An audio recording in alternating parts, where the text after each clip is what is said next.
up mga ka-Genie? This is Jennyfish, your friendly genie of fishes. And guys, for today's video, we will be talking about the super worms. And guys, huwag na nating patagalin to. Kaya without further ado, let us proceed to our video. Superworms are large worms which grow approximately about 1.7 to 2.3 inches long when full size. Once they reach adult size, the larvae pupate and later emerge as large, light-colored beetles. Pero alam nyo ba mga ka-Genie? In time, their color darken and become black. However mga ka-Genie, the larvae will not pupate if kept in a container like this. Sapagkat mga ka-Genie, in breeding superworms, kailangan mo talaga silang ihiwalay. Sapagkat because of the food, ay napipigilan nito ang pag-pupate ng superworms. Superworms are very popular sa hobby mga ka-Genie sapagkat ito ang nagiging staple food para sa mga Oscars, arowanas, and other monster fish. However, superworms are also accepted by lizards, turtles, frogs, salamanders, birds, and other insectivorous animals. Well, hindi na nakapagtataka kung bakit sikat na sikat ang superworms sa hobby. Well, this is because they are high in protein and fat, which makes them attractive pet feed for captive reptiles, amphibians, fish, and birds. And aside from that, they have the ability to stay alive without eating for 1 to 2 weeks. Talagang kahanga-hanga. This time mga ka-Genie, ituturo ko sa inyo kung paano ako nagbe-breed o nagpaparami ng superworms. So guys, in breeding superworms, simple lang yung kailangan natin. Ito lang, we need a container like this. Kung walang container na kagaya nito, yung ibang breeders ay gumagamit ng Yakult, yung lalagyan ng Yakult. Yan, pwede na yan. So we need a couple of this. Actually, nang nag-start akong mag-breed, I started with 50 pieces. So, kailangan natin ng 50 pieces na ganito. And actually, yung lalagyan natin ng ating breeding area ay nandun sa kabila. At medyo madilim na, kaya hindi ko na kayo madadala doon. So, yon. And, first thing that we need to do, kung meron na tayo nito, pupunta na tayo sa ating mga worms. Yan. We will be selecting the biggest worms. At yun yung ating ilalagay sa mga container. We will be separating them. So as you can see, may isang nasa ibabaw na guys. Mukhang siya yung gustong magpakuha. So kukunin natin siya. And wait lang. And this worm ay ilalagay na natin sa container na yan. So, yan na siya guys.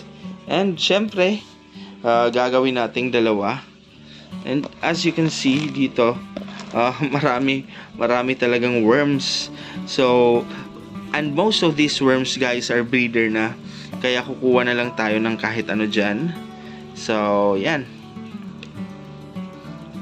So, they will be staying here for a couple of days, minsan weeks. Tansya ko yung pinakamatagal ay 2 to 3 weeks kasi iba-iba yung ano nila, iba-iba yung timeline per worm. So after this guys, tatakpan lang natin yan ng lead, pero make sure na may butas kagaya niyan. At yung mga butas na yan, yun yung magbibigay ng aeration or ng hangin para hindi sila masuffocate. Kasi kapag closed container yung gagamitin natin, talagang mamamatay sila. So yan, okay na yan. And nandyan na sa loob yung ating superworm. Well, after few weeks guys, or maybe 5 days kung nasa kondisyon talaga sila. Minsan nga guys, nasa 4 days pa lang ay nagpupupate na. Pero bago sila maging pupa, kukurba muna sila ng ganyan. Yan guys. And kapag ganyan na yung itsura nila at hindi na sila masyadong gumagalaw, they are now starting na mag-pupate, maging pupa. And yung pupa guys, kapag maging pupa sila, ganito na ang itsura nila after 14 or so days. So, ganyan.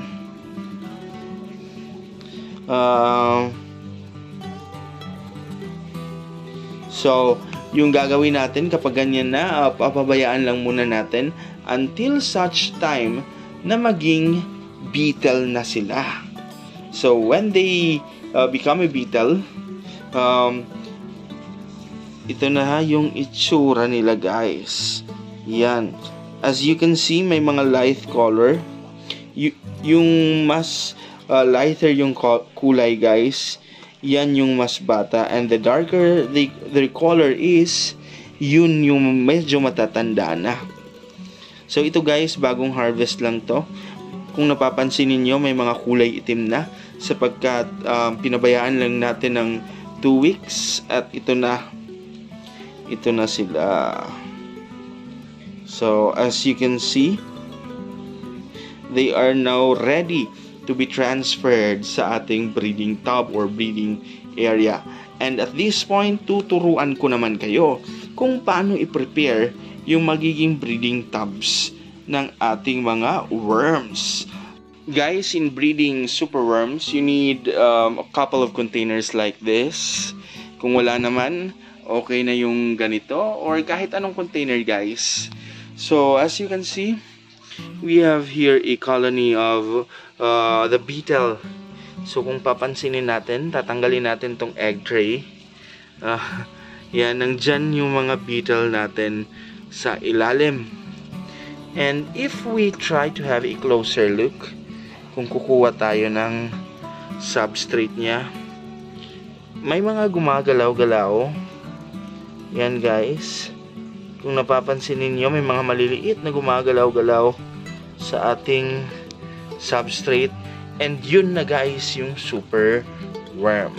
So at this time guys, we will be setting up a new colony like this para makita ninyo kung ano yung process na ginawa natin. And kapag lumaki na yung worms guys, you will now be separating them papunta sa tub kagaya nito. And actually nandito yung mga worms. Yan. And nilalagyan natin ng gulay kagaya ng sayote, because that will serve as their water. So yon. So tara't mag-set up tayo ng panibagong colony ng mga superworms. So guys, for my demonstration, gumamit tayo ng dating container. Actually, lalagyan to ng mga juice, tubig, ganyan-ganyan. Pero sira na siya. And we will now be converting this one to a colony of our superworms. So, yung kailangan muna natin, aside sa container, ay yung magiging substrate. So, itong substrate na ginamit natin, guys, ay pakain sa manok.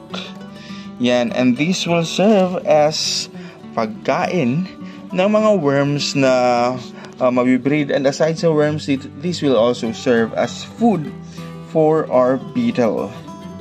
So, yan, kung napapansin ninyo, this contains feeds. May mga may mais, meron ring mga wheat dyan, and this will give nutrition para sa mga worms and sa mga beetles na mananahan dito. So, yan. So, ngayong nandyan na, may substrate na siya, kailangan natin ng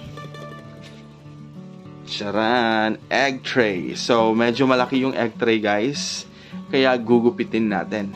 Tara't samahan niyo ako sa paggupit ng egg tray. So, guys, gugupitin natin yung egg tray. Yan, ingat lang sa paggamit ng gunting.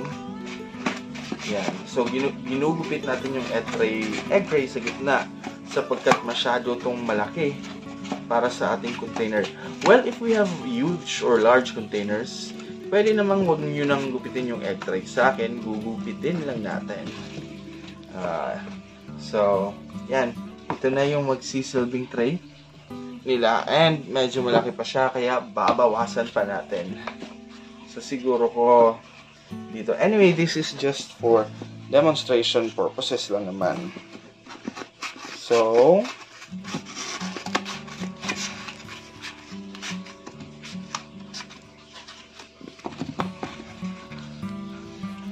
yan. So guys, tip ko lang, wag isasagad na masasakop ng egg tray yung buong container sapagkat yung pakain natin kailangan may paglagyan tayo. So yung gagawin na natin, now that we have that, ilalagay na natin yung ating mga beetle. So kung napapansin nyo, napasama na yung mga balat nila. Well, that's okay lang yan. So, yan. We will now be releasing them. So, kung napapansin nyo, may umaakyat na sa egg tray, guys. Alam na nila. And, this will be their home for the rest of their lives. Pero, sorry. It's not for the rest of their lives, guys. But, after kapag napansin na natin may mga gumagalaw-galaw, we can separate them na. Pwede na natin silang ilipat sa ibang enclosure. So ngayong nandyan na, nakaset na yan, guys. Meron ng mga kumakain, no?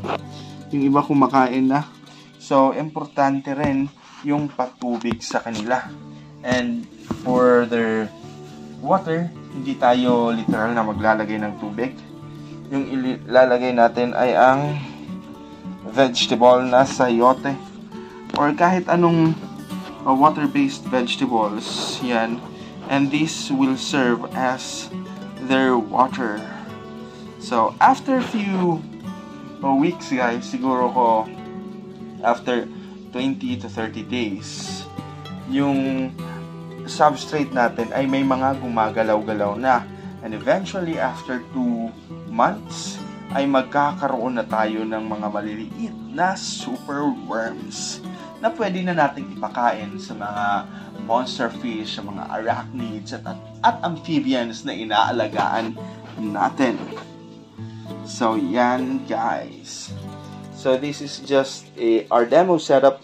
But anyways, this demo setup ay magiging setup na rin natin. So, yan. And there you have it, mga ka-genie. Sana'y nag-enjoy kayo at may natutunan sa video natin ngayon. And guys, hanggang sa muli, see you on our next video.